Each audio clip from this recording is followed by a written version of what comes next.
বাংলাদেশের অত্যন্ত সুপরিচিত পর্যটন কেন্দ্র নীলাদ্রি লেক থেকে স্বাগত জানাচ্ছি জহুরুল মিডিয়ার পক্ষ থেকে। আমি জহুরুল ইসলাম।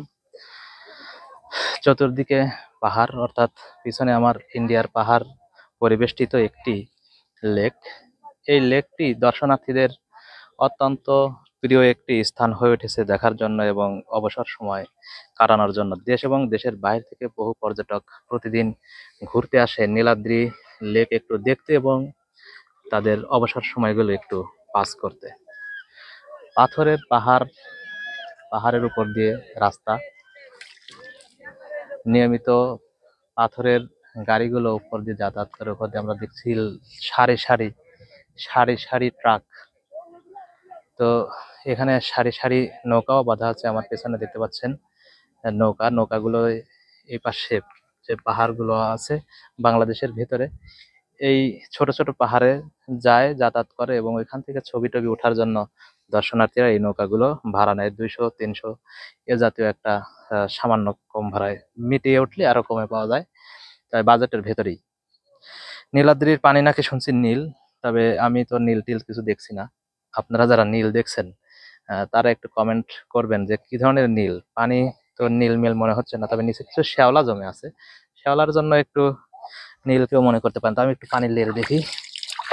নীলাদ্রির পানি একটু নাড়াচাড়া করলাম, আসলে খুব একটা যে ঠান্ডা তাও না।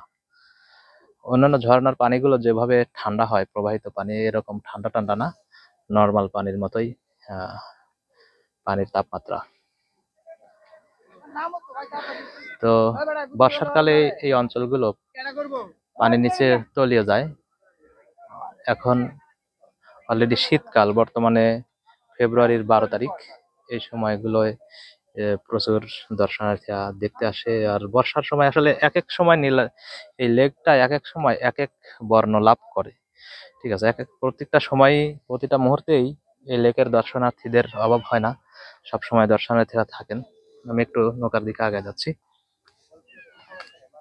ঠিক আছে, উপরে প্রচুর গাড়ি রয়েছে, মোটরসাইকেল নিয়ে যাতায়াত করে। আসলে যেহেতু প্রত্যন্ত এলাকা, সুনামগঞ্জের তাহিরপুর উপজেলার ভিতরে অবস্থিত, প্রত্যন্ত এলাকা হওয়ার কারণে এখানে বড় গাড়ি আসে না, জাস্ট মোটরসাইকেল নিয়েই দর্শনার্থীরা এখানে ঘুরতে আসেন, আবার মোটরসাইকেল নিয়েই তারা চলে যান। তো